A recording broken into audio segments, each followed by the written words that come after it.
Hello है everyone. आज हम लोग चेक करेंगे ज्ञान जरा हटके की वीडियो, वेनेजुला गुयाना कॉन्फ्लिक्ट।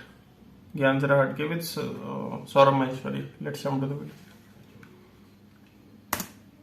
दोस्तों जय हिंद, वंदे मातरम। मेरा नाम है सौरभ माहेश्वरी और आप देख रहे हैं ओबीएस सी बातें ज्ञान जरा हटके। और आज इस वीडियो में हम लोग कुछ भी बात करें उससे पहले सबसे बड़ी खबर तो ये है कि भैया फाइनली आपका भाई 25 दिन लगे लेकिन इंदौर से जयपुर शिफ्ट हो गया है और अब जयपुर में ही रहेंगे और कहाँ जाएंगे।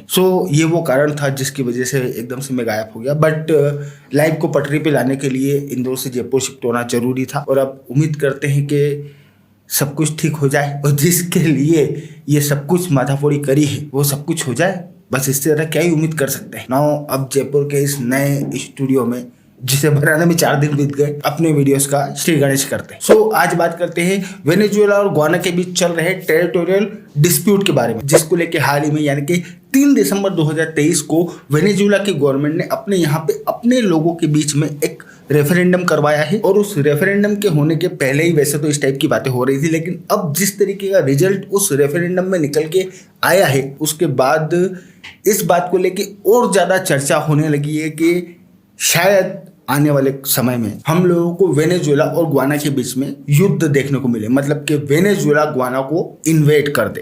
अब यहाँ पे सिंपल सा सवाल खड़ा होता है कि भाई साहब क्या चल क्या रहा है, मतलब मामला क्या है। तो भैया मामला बहुत सिंपल है। वेनेजुएला और गुयाना दोनों पड़ोसी देश है, दोनों की अच्छी खासी बॉर्डर है और इस बॉर्डर को लेके ही विवाद है। असल में कहानी शुरू होती है साल 1814 के पहले से। अच्छा, वैसे यहाँ आप लोगों को एक बहुत महत्वपूर्ण बात पता होना चाहिए और वो ये कि आज की ये जो गुयाना नाम की कंट्री है, अब ये तो नहीं कह सकते कि एग्जैक्टली इस कंट्री को बीच में से डिवाइड करते हुए, लेकिन फिर भी आज की इस गुयाना नाम की कंट्री को डिवाइड करते हुए नॉर्थ से साउथ में गुयाना के अंदर एक एसेकिबो नाम की रिवर बहती है और इस रिवर के वेस्ट साइड का जो इलाका है वो एसेकिबो कहलाता है। ये पॉइंट आप लोग याद रखिएगा क्योंकि यही एसेकिबो नाम का इलाका इस पूरी की पूरी कहानी में एक्चुअली में विवादित इलाका है। नाउ अब कहानी शुरू होती है साल 1814 के पहले से, क्योंकि ये वो दौर था जब वेनेजुएला के ऊपर स्पेन का कब्जा था और गुयाना का जो इलाका है ये डच एम्पायर के अंतर्गत आता था। बट साल 1814 में डच एम्पायर ने गुयाना नाम के इस इलाके के एक बहुत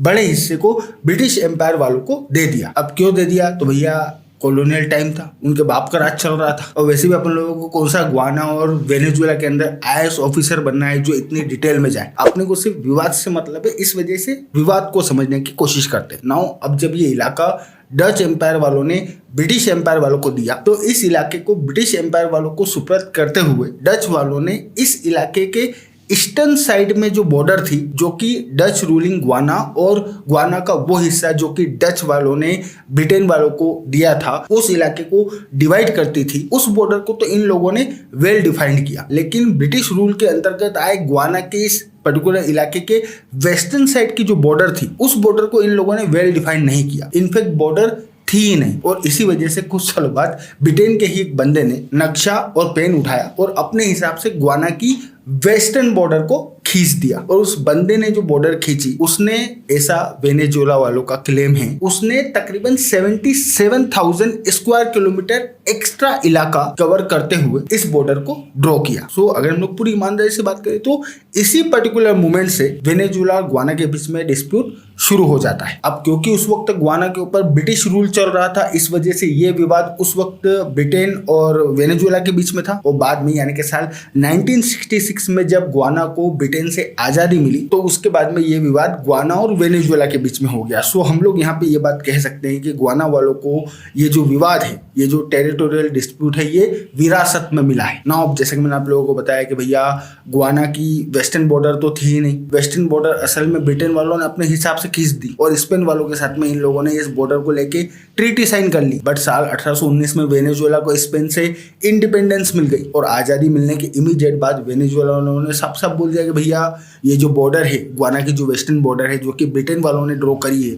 हम लोग इस बॉर्डर को नहीं मानते। और ये जो एसेकिबो नाम का पूरा इलाका है, इस पूरे के पूरे इलाके पे वेनेजुएला वालों ने अपना क्लेम ठोक दिया। लेकिन ब्रिटेन वाले ये क्लेम नहीं मान रहे थे तो वेनेजुएला वालों ने पैसे वैसे खिला के अमेरिका वालों को अपनी साइड किया। तो उसके बाद में अमेरिका वाले आए और अमेरिका वालों ने ब्रिटेन वालों के ऊपर इस बात का दबाव बनाया कि ब्रिटेन वेनेजुएला के इस क्लेम को कंसीडर करे, जिसकी वजह से इसके बाद में ये पूरा का पूरा मामला इंटरनेशनल आर्बिट्रेशनल ट्राइब्यूनल में गया और साल 1899 में इस ट्राइब्यूनल ने इस विवाद पे अपना फैसला सुनाते हुए इस इलाके के ऊपर ब्रिटेन के क्लेम को सही ठहराया। सो इसके बाद वेनेजुएला वालों के पास कोई विशेष ऑप्शन था नहीं। सो उन लोगों ने इस बात को एक्सेप्ट कर लिया और ब्रिटेन और वेनेजुएला के बीच में इस पर्टिकुलर बॉर्डर डिस्प्यूट को लेके एक जॉइंट कमिटी बनी जिसने इस इलाके और वेनेजुएला के बीच में एक बॉर्डर को फिर से वेल डिफाइन किया। अच्छा, वैसे यहाँ मैं आप लोगों को ये बात बता दूं कि इस पूरे टाइम पीरियड में यानी कि साल 1814 से लेके साल 1899 के बीच में इस एसोक्यूबा नाम के इलाके में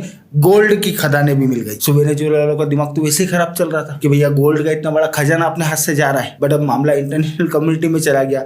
इंटरनेशनल कम्युनिटी ने फैसला सुना दिया और फैसला भी ब्रिटेन के पक्ष। सो वेनेजुएला वालों ने उस वक्त बात को एक्सेप्ट करते हुए ब्रिटेन वालों के साथ में ज्वाइंट कमेटी बना के वहां पे ऑलमोस्ट एक फाइनल बॉर्डर को डिफाइन कर दिया। देन आया साल 1962। इस वक्त तक ऑलमोस्ट ये बात कंफर्म हो चुकी थी कि ब्रिटेन वाले आने वाले कुछ समय में ये गुआना को आजादी देके यहाँ से जाएंगे। सो साल 1962 में वेनेजुएला वालों ने साल 1899 में ब्रिटेन वालों के साथ मिलके वो जो कमेटी बना के बॉर्डर फाइनलाइज की थी। वेनेजुएला वालों ने बोला कि भैया रात गई बात गई, अपन अब इस बॉर्डर को नहीं मानते, नया बीड़ू नया दाम, मतलब कि नया देश आया है, अब नए नियम कायदे कानून से बात करेंगे। और वापस से इन लोगों ने इस एसेगेबो नाम के इलाके के ऊपर अपना क्लेम ठोक दिया और फिर साल 1966 में गुआना को आज़ादी मिल गई। बट भले ही साल 1962 में वेनेजुएला की ओर से ये बॉर्डर को रिजेक्ट करते हुए बोल दिया गया हो कि भैया ये इलाका हमारा है, बट वेनेजुएला की ओर से इस इलाके को लेने के लिए ऐसी कोई विशेष कार्रवाई नहीं की गई। बट साल 2015 में कहानी पूरी तरीके से बदल गई क्योंकि साल 2015 में अमेरिका की जो एक्सॉन मोबाइल नाम की कंपनी है, उस कंपनी को इस एसोक्यूबा नाम के इलाके के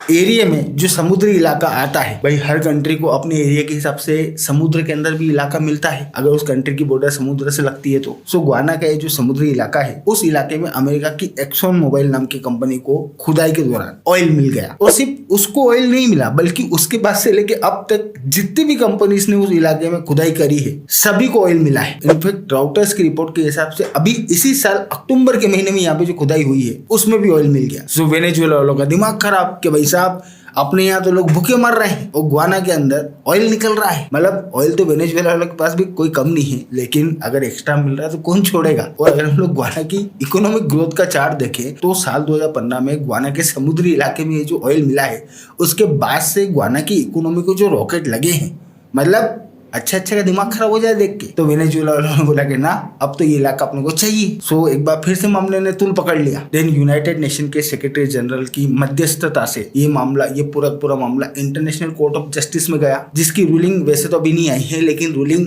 क्या आएगी ये सभी को पता है। मतलब रूलिंग गुआना के फेवर में आने वाली है। इसी वजह से वेनेजुएला वाले बोल रहे हैं कि भाई साहब ये जो इंटरनेशनल कोर्ट ऑफ जस्टिस है इसका क्या हक बनता है इसके ऊपर फैसला देने का, हम किसी का फैसला नहीं मानेंगे, ये इलाका हमारा है, हमको तो। और इसी वजह से इसी मंथ यानी कि 3 दिसंबर 2023 के दिन वेनेजुएला के अंदर इस इलाके को लेके एक रेफरेंडम करवाया जिसमें वेनेजुएला के लोगों से ये 5 सवाल पूछे गए। अब ये 5 सवाल जो है आप आराम से पढ़ लेना, लेकिन इन 5 सवाल का अगर हम लोग मोटा मोटा सार निकाले तो सार यही है कि वेनेजुएला की गवर्नमेंट अपने लोगों से ये पूछ रही है कि भैया वेनेजुएला की गवर्नमेंट को गुआना के इस एसोक्यूबा नाम के इलाके को वेनेजुएला में मिलाने के लिए कार्रवाई करनी चाहिए या नहीं करनी चाहिए। और वेनेजुएला की गवर्नमेंट ने खुद यस के ऊपर टिक मार्क लगाने के लिए लोगों को पुश किया और रिजल्ट भी आ गए इस रेफरेंडम के, जिसके तहत वेनेजुएला की 95% आबादी ने इस बात के लिए वोटिंग करी है कि वेनेजुएला की गवर्नमेंट को इस इलाके को वेनेजुएला में मिलाने के लिए जाना चाहिए। मतलब कि